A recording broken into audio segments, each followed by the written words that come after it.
Hello class, it's Mr. Flamingo. I'm here in Boston. It's freezing cold, and long story short, I miss you guys very much. I've been in class for way too long, and just getting around to, getting used to the weather, getting used to the people, and I leave tomorrow, so I'm just glad to be back in California. But I heard it's been raining over there. For today in class, hopefully you guys still have these notes. The last time we went over this was in Mr. Clark's class. We did the unit circle. So this first page and the last page we went over. We're going to go over the middle page. If you guys can be patient with me, the drawing function on this computer isn't as great, so I'm going to try it, and if it doesn't work out, I'm going to try to do it just by voice. So if you can move to the second page, and again, I'll make this lecture pretty short. We did derivatives of trig functions. Now we need to know the derivatives of inverse trig functions. So it says here the derivative of arc sine is 1 over 1 minus x squared, or square root of 1 minus squared. Derivative of arc cosine, derivative of arc tangent, derivative of arc cotangent, derivative of arc secant, derivative of arc cosecant. So some of you saying like, what does this arc mean? What is arc sine? What is arc cosine? If you look at this side, arc sine and arc tangent is just a fancy way of saying sine inverse and tangent inverse. So somehow, some way, you need to know how to write, or not write, but you need to know how to take the derivative of this. This is actually very difficult for some people to memorize. So for the most part, for the beginning, you guys can sort of look at the table to remember the derivatives, but just like the regular trig functions, eventually you're going to have to memorize it on your own. This is how it works. So this one says find the derivative of sine inverse of 3x. And somebody's saying, like my table doesn't say sine inverse. Well, remember, sine inverse means the exact same thing as arc sine. So I'm going to try drawing. I'm going to see if this works. This is a chain rule. I've got 3x inside of sine inverse 1.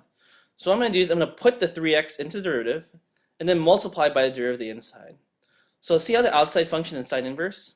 What I'm going to do is I'm going to do the derivative but put 3x instead. So 1 over the square root, 1 minus, and then this is arc sine x, and it becomes x squared. This one's sine inverse 3x, so I'm going to do 3x squared. So I'm not going to be able to draw like very quickly, so maybe I won't do it so often. And then you multiply by the derivative of the inside. So this was the outside function, sine inverse. So I did the sine inverse derivative. And the inside function is 3x. So if the inside function is 3x, I will multiply by 3. And the simplified version of this is 3 over the square root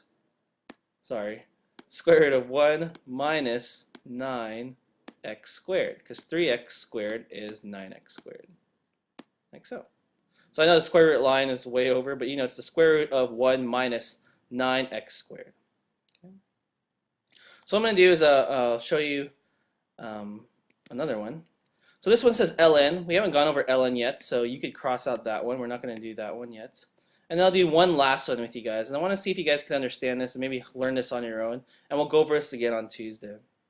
So this one says arc secant x to the third. I look for secant. Here it is. The outside function is arc secant. The inside function is x to the third. So first I'm going to write down the secant equation, which is 1 over, instead of absolute value of x, I'm going to do the absolute value of x to the third, because x to the third is in this problem. And then square root of, see in this problem I have x squared, so I'm going to have to do x to the third squared, which is x to the 6, minus 1. So I just did the derivative of the outside function. Then times the derivative of the inside function, the derivative of the inside function is 3x squared. And that is how you find the derivative of inverse functions.